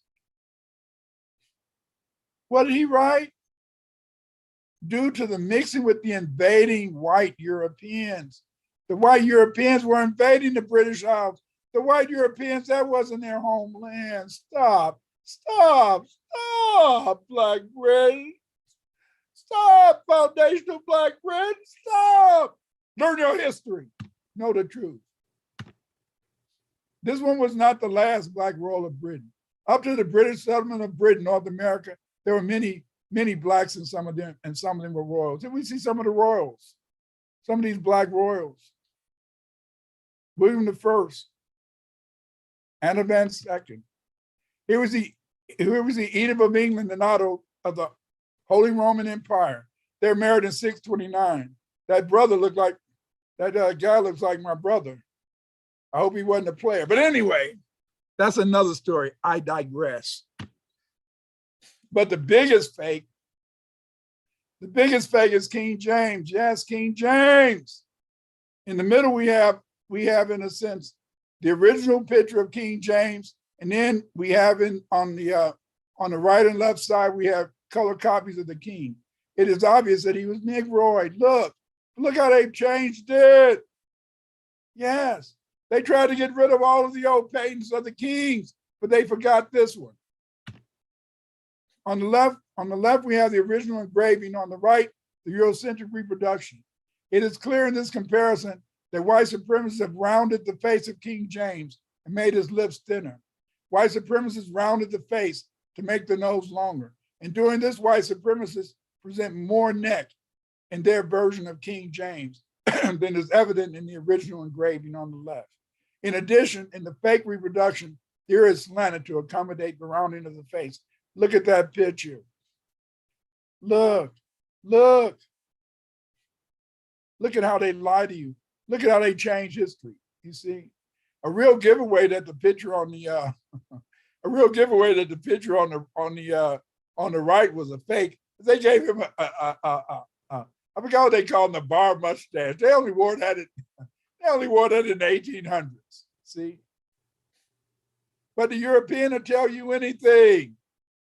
He'll tell you anything because he doesn't expect you to be able to research it. And he's going to make damn sure you're not going to research it because he's not going to let you learn anything in your school hardly. He's not going to let you go to his universities hardly, but they'll bring the Africans in. They'll bring the Africans, let them go to their universities because they feel the Africans going back, but they're afraid of foundational Black Britons because that's your home. That's your ancestral home. They exiled your ancestors, but now you're back. Here's Elizabeth of Bohea. Look at that hair. The Telegraph Media Group on January 2016 reported that a new GCSE history course said to teach students that Africans arrived in Britain before the English has caused an uproar among academics. The module, which will be offered by the Oxford and Cambridge Examination Board, OCR, from September, was created with academics from the Black and Asian Studies Association. It will cover new arrivals to the UK from the Romans up to the modern day migrants. such as those from Syria and Eastern Europe, and assess the reasons for immigration, the experience of new entrants, and the impact on the indigenous population. The course is called Migration to Britain, circa 1000 to circa 2010. Its literature states this course will enable students to learn how the movement of people, European, African, Asian, to and from these islands has shaped the story of the nation for thousands of years. They're all full of shh. They want to make this curriculum and make it a curriculum for the Black and the brown and the colored people. No, no, no, no. We don't need no more history about colored folk. We need a history about the foundational Black Britons. It must be recognized the existence of the foundational Black Britons. We need foundational Black Britons to study their own history and write about it. What you learn in school about foundational Black Britons is nothing. But we need you, and you to write about and research. Foundational Black British children must know their ancestry and heritage. You should get them, in a sense, to read, to buy. You should buy my book, on Blacks in Europe. The book on Blacks in Europe, that will tell you your heritage. Your heritage, your heritage, your lineage is foundational. Black Britain, that's your lineage. And your European heritage, get my book, Blacks in Europe, but also your ancestry, your ancestry, your ancestry. I've shown you that beginning 20,000 years ago, that it was Black people who came from Africa to settle the British Isles. So your children and you also need to know about your African ancestry. You gotta buy my book, Ancient African History Primer. When you buy the Ancient African History Primer, you're gonna learn 1, about the civilizations of Africa. You're gonna learn 2, African culture, African music, African art, and number 3, you're going to learn the 2 cradle theory of civilization. The 2 cradle theory of civilization talks about the southern cradle and the northern cradle, and it explains why many white people are demons. It explains why many white people are evil. I'm not racist, but it was what they grew up under, living in those caves. And then finally, the African History Primer will tell you the history of African people. You can order all of my books at Amazon.com. Yes, Amazon.com. You can order my books from there. Tomorrow, I'm going to be on Reverend Matthew's platform. I'm going to be talking about ancient Dravidian religion, the inspiration for the Indus Valley Seals. I hope you guys will join me there and look at this discussion. And I'm going to explain to you how these Black people wrote so many seals and left so much history in the Indus Valley. Here's a bibliography of various books that you can get that deal with, the history of foundational Black Britons. Wow, wow, wow. Oh my gosh. Dr. Clyde Winters, you've done it again. You have brought so much new information to the table. Wow, phenomenal. We've been talking about our presence here in the UK, the British Isles, and in Europe on a series of radio show discussions that I've been having from the beginning of this year. It's been a theme of ours. And, Dr. Clyde Winters, when you have been miseducated for your entire life and have been told that as Africans, we were only in Africa and that we were taken from Africa as enslaved people and scattered around the world, and then to be told, no, in actual fact, we migrated from Africa tens of thousands of years ago, populated the entire globe, established civilizations in those regions, built, you know, phenomenal structures in those areas, inhabited those places until, you know, the descendants of the Neanderthals came in and you know, upset the whole thing. Yes, and most importantly, I don't want to cut you off, but remember, they exiled your people. They exiled your family. Yeah, they exiled your ancestors. They did. And this is turning everything that we have been taught upside down, on its head. You know, here in the UK, during the 60s, 70s, 80s, you know, first we were saying we were black, you know, and black and we're proud, da, da, da. And then, you know, we started learning a lot about our African history, and we started identifying, you know, with our African origin, the place that we originated from, and identified ourselves as Africans because, you know, we could identify with that landmass. And now you see you're coming with the foundational black after we've just kind of converted to recognizing that we're Africans. You're saying we are foundational black. So I've seen that in the chat, it was just like sending rockets off everywhere. You know, why are we now calling ourselves black? What's the definition? You know, there's so much negative connotation to the word black as well. But, you know, from my point of view, you know, there is black in terms of how the Europeans have defined black.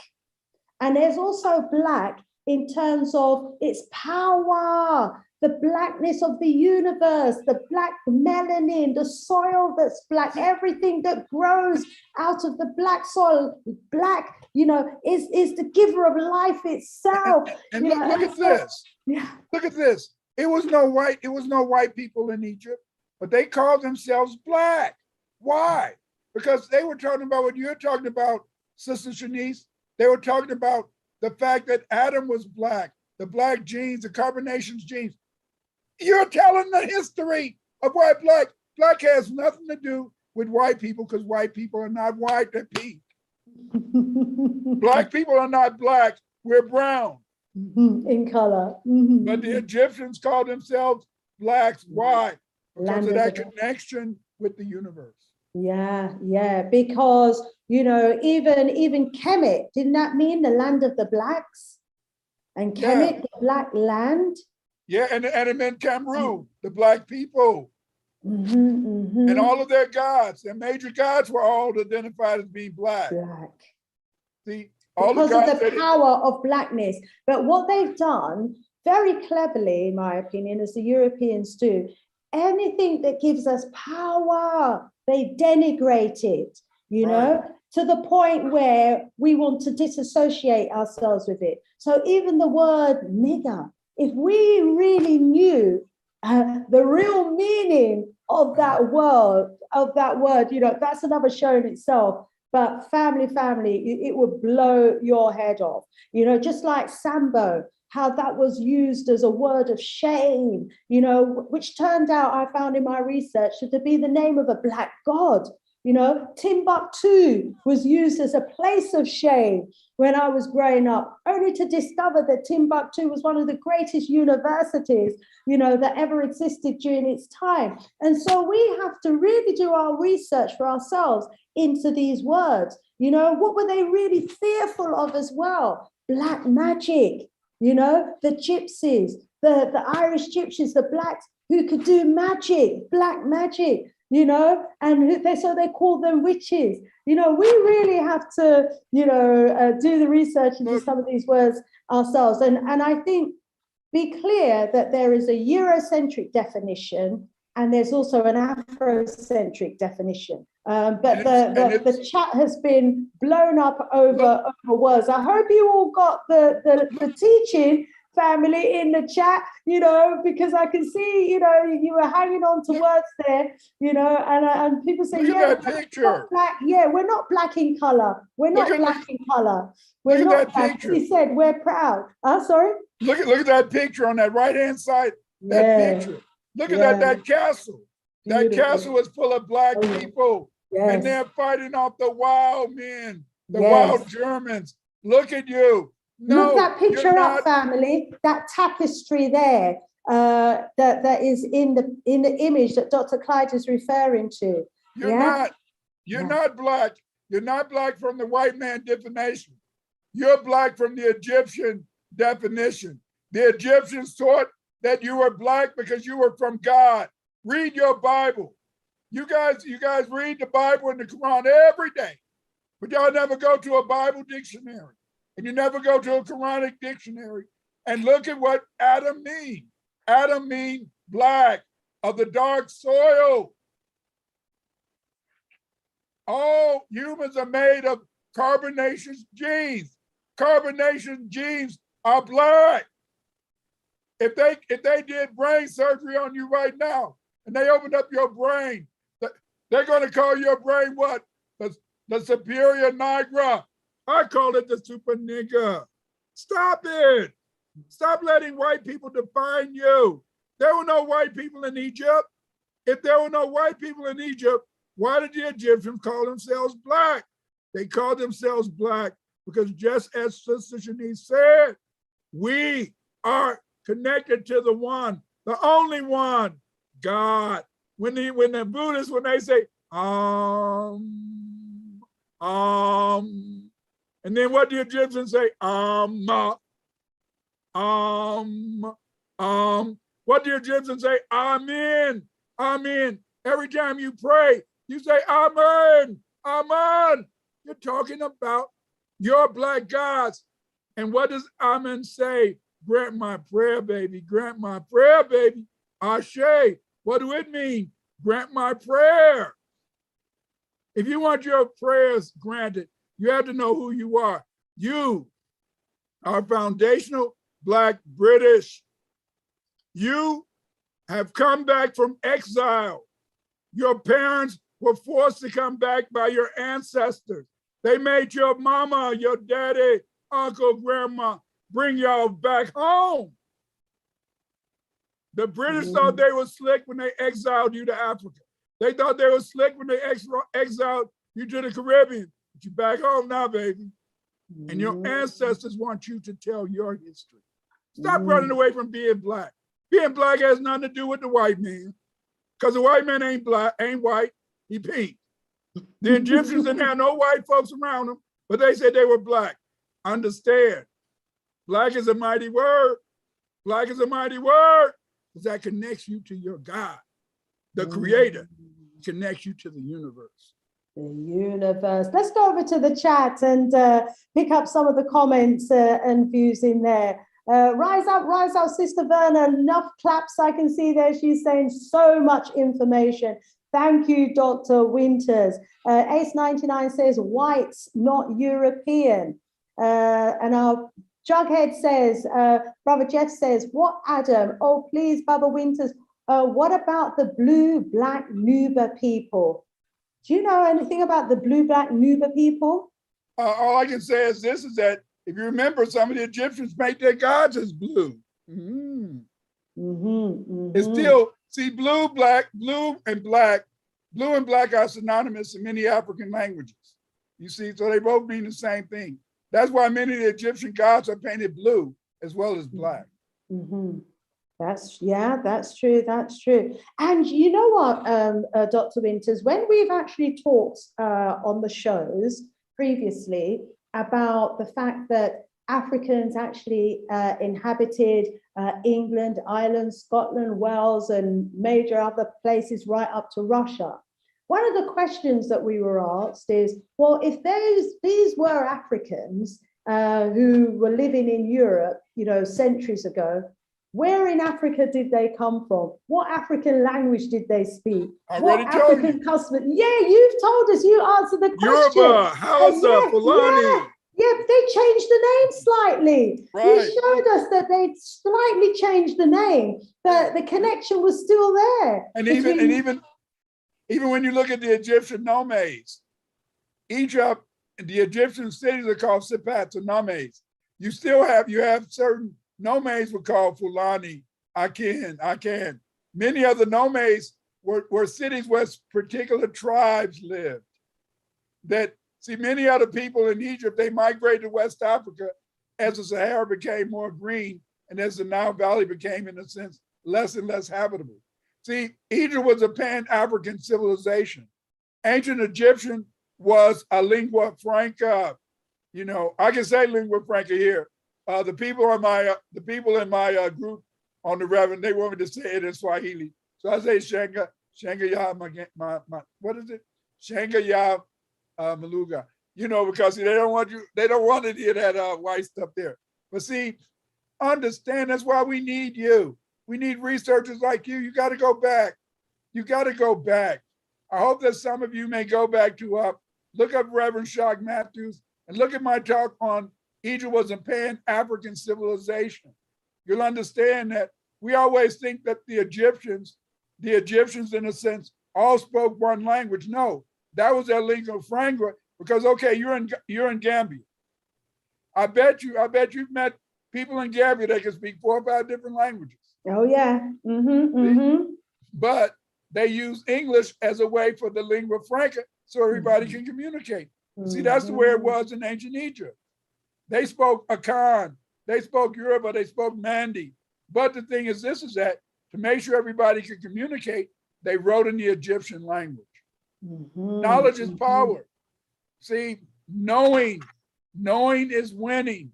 Remember, the European has white supremacy, not because he has power, not because he's hitting people over the head.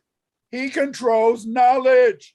That's why he don't want you to go to school. He don't want he don't want your kids to learn. He don't want them to have black teachers. That's right. See? None of this was in our history books, Dr. Clyde. This is, all about, history right here where we are. And none of this, as it relates to us as a people, was in our history books. Let's go back to the chat. Anu is saying, we need research. He said before Egypt was Ethiopia. And V. Adu is saying, wow, but today's Yorubas and Fulanis are Muslims and Jews. What do they know about being in Europe? They don't know nothing. All they know about is being a Muslim. All they know about is finding Jesus Christ. They gave up. See, they gave up their history. They gave up their history once they allow religion to dominate them. You see, if you notice, you're in Gambia. People in Gambia, I haven't heard too much trouble in Gambia, but in Gambia, people can live in the same village and they can have all type of different religions and they get along. See, now when you go to Nigeria where you got Boko Haram and they're coming off that Wahhabi stuff that the Saudi Arabians taught them, they fight each other left and right. The Christians in Nigeria fighting the Muslims, the Catholics fighting the Protestants in Nigeria. Stop it. See? Should we be surprised, Dr. Clyde, that, for example, Viadu is saying that nobody speaks Yoruba or Fulani in Europe today? Should we be surprised, that when the Africans came to this part of the world, the language that they spoke was different to maybe that was spoken? As a linguist, I wonder if you could explain to us how language changed and evolved. I'm gonna give you an example. What do most British people call their grandma?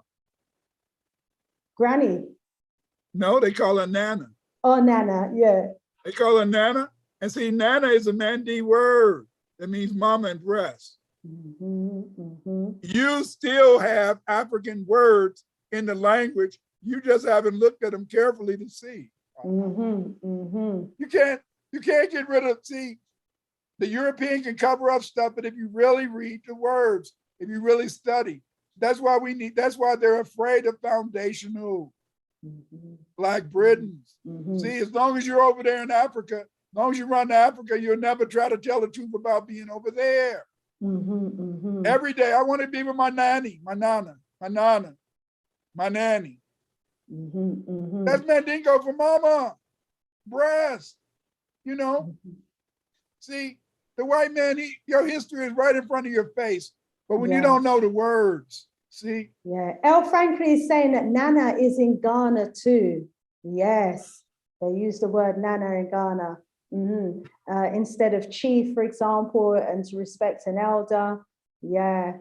And then, of course, there were different empires at different times that were in rulership. So, after the Egyptian empire fell, you had the Greeks, they came with their language. And then after them, you had the Romans that came with their language, the Latin. And then, of course, you had the different dialects in Scotland and Ireland as well. And then these are languages that evolved over tens of thousands of years, possibly longer.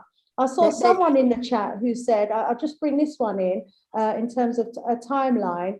And they were saying something like that history in the southern region of Africa, you know, predates the history. Oh, here it is. Before Inner Africa was Southern African civilization, going back, they say 50,000 years, but I've actually got some information of objects that have been found in Southern Africa that's been dated 200,000 years. 300,000.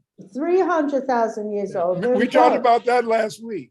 Yes. Okay. Wow. Remember we talked about that. Yes. And so their evidence is there if we do the research, but we've got to do that research for ourselves. And let's see what else we've got. JJ, the real Egyptians were wiped out by the invaders and converted a few Black Egyptians into their religion. They didn't. They weren't wiped out. What happened is that they migrated to West Africa. They migrated down into Kush. Mm-hmm. See, like I told you, when you really study the Egyptian nomads, it was Fulani. It was Fulani who lived in some of those Egyptian cities. Now they live in West Africa. It was Yoruba. As I told you, is that the Egyptians were a pan-African civilization. I mean, there was many different African tribes that formed the Egyptian nation. Can I also add, you know, that Queen Scotia, who fled, who says that she came from Egypt, and she is meant to be an Egyptian princess who fled Egypt as well, probably, you know, at a time when there was war going on. And there were a number of princes and princesses that, Egyptian princes and princesses that fled Egypt and then set up their own empires and kingdoms around the British Isles, in France and all the various European countries. A lot of those African royalties were related, and they can trace their lineage back to Egypt.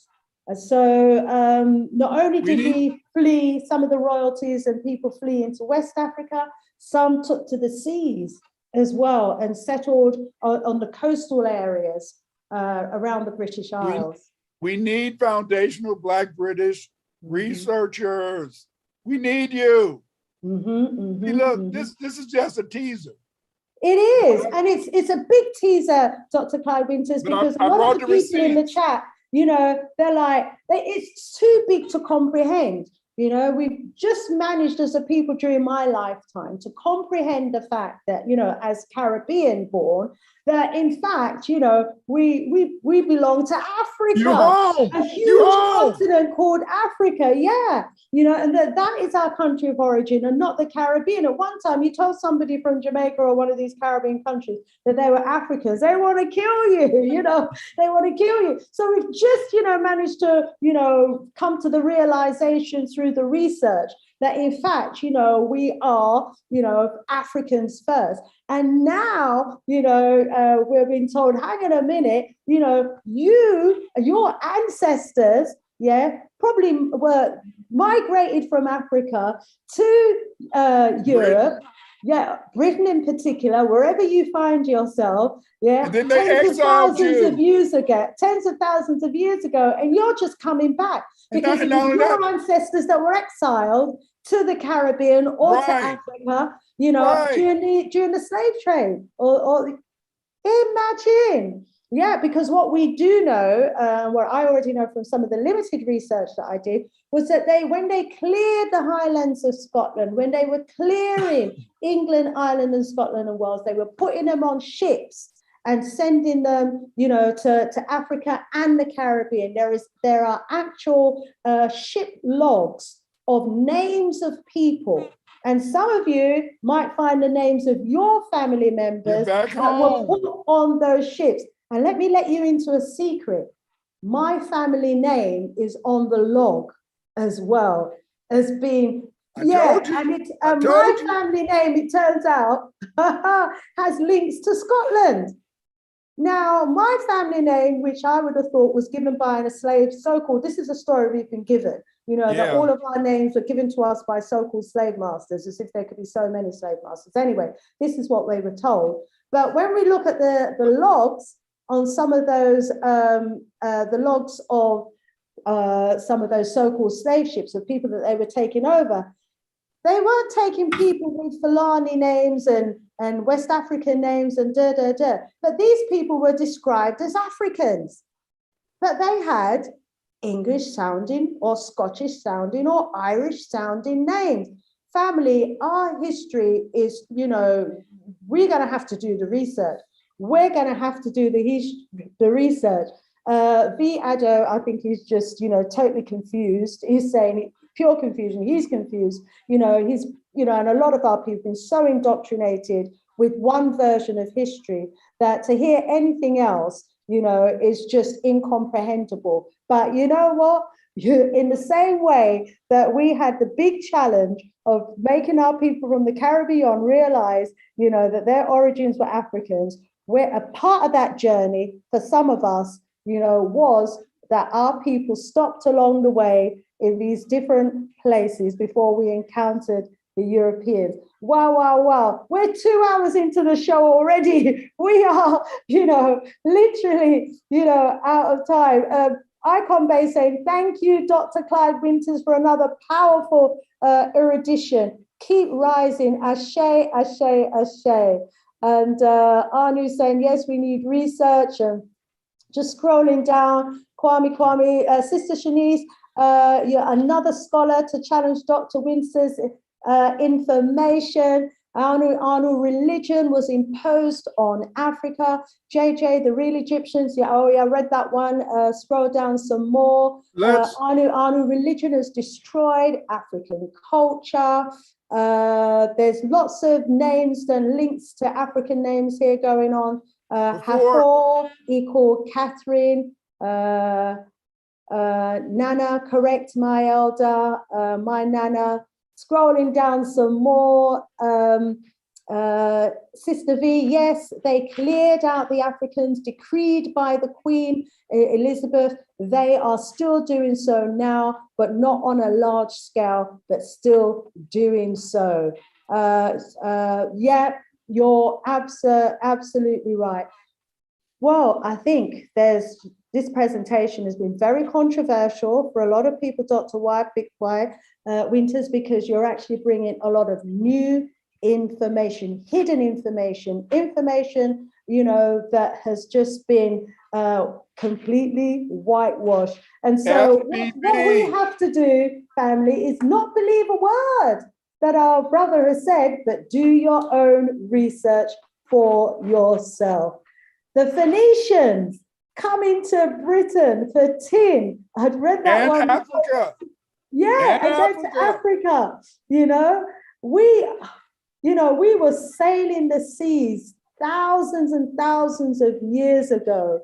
Wow, wow, wow. So if we were sailing the seas, and we can see the evidence of all of that over the hieroglyphics and everywhere, and if we can believe that we were great sailors, navigators, we were reading the stars, and, you know, we plotted, you know, all the planets that were there, we were doing complex mathematical calculations to build the pyramids and great cities and temples and kingdoms. If we could do all of that, why is it so hard to believe that we could sail to this part of the world and build here as well? Why is that so hard to believe? Tell me in the chat.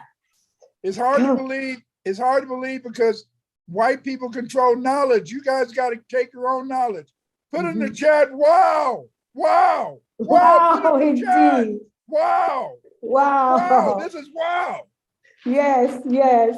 Indeed, it is. It's a big, big wow. And so I want you to think about it, family. You know, if you can read the hieroglyphics, and if you can see on the hieroglyphics that there are spaceships or engraved in there, submarines, flying machines, airplanes, if you can see all of that in the hieroglyphics, if you can see the huge monuments, the huge temples that we as a people have built all around the world, if you can see that we were sailing ships all around the world, if you can see even in the English art that is behind me right now, that tapestry that shows African kings and queens in castles being invaded by white Bigfoot people who are coming with batons and stones, that is depicted in a 14th century art. If you can read art, do your own research. Do your own research. That's what I say. Yes. Wow, wow, wow. Our family have been, someone said, so bamboozled by the whites that, it's going to take a huge amount of whitewashing, de-brainwashing, clearing of the mind. As I often say, sometimes we have to unlearn everything that we have learned so that we can relearn the new information. Dr. Clyde Winters, it's been phenomenal. I hope you won't be a stranger to this platform, because we need to hear this information over and over again until more of our people start doing the research for themselves. You do research classes. I'm going to get information from you and from Dr. Rev. Shop. Yes, about your research classes. He sent me the news yesterday. He's got his doctorate now. Oh, so he's Dr. Reverend Matthews. He got his, they sent him the word that his dissertation was accepted. He's doctor now. Doctor, well, congratulations, Dr. Reverend Shop Matthews. And so we'll definitely be in touch. So family, please give our brother, Dr. Clyde Winters, a clap, show him some love in the chat.